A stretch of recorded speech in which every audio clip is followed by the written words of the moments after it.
আলাইকুম আলহামদুলিল্লাহি রব্বিল আলামিন ওয়াসসালাতু ওয়াসসালামু আলা আশরাফিল আমবিয়াইল মুরসালিন ওয়া আলা আলিহি ওয়া সাহবিহি আজমাইন। সম্মানিত দর্শক শ্রোতা, আমি মাওলানা আব্দুল আজিজ জিহাদি যশোরী নামে পরিচিত। যে বিষয়টি আলোচনা করব সেটি হলো মাহে রমাদানের মাগফিরাত। সর্বপ্রথম জানব মাগফিরাত অর্থ কী। মাগফিরাত অর্থ ক্ষমা।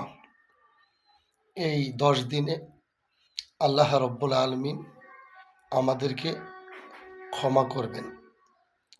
তো এই মাগফিরাত কাদের জন্য ক্ষমা হবে, এটা আমাদের গুরুত্বপূর্ণ জানা বিষয়। 3 ব্যক্তিকে এই মাগফিরাতে ক্ষমা করবেন না। যিনি শিরিককারী, ইন্নাশ শিরকা লাযুলমুন আযীম, যে শিরিক করে মাজারে পূজারে বিভিন্ন জায়গায় আল্লাহর কাছে ব্যতীত চায়। অনেক শিরিক আছে, শিরিকের সংজ্ঞা দিলে অনেক সময় লাগবে।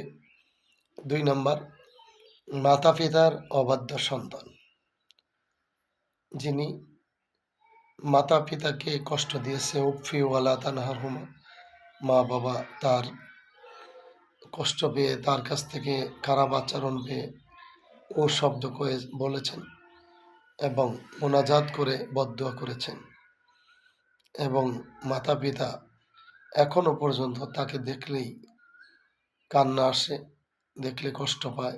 এই ধরনের সন্তানদেরকে আল্লাহ সুবহানাহু ওয়া তাআলা ক্ষমা করবেন না।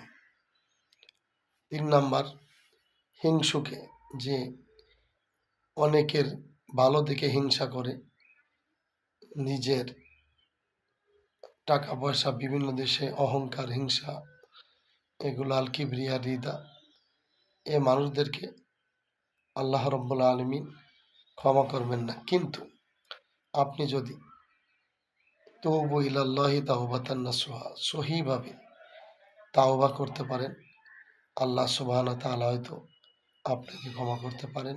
আসুন আমরা খালেস তওবা করে ক্ষমা চেয়ে নিই।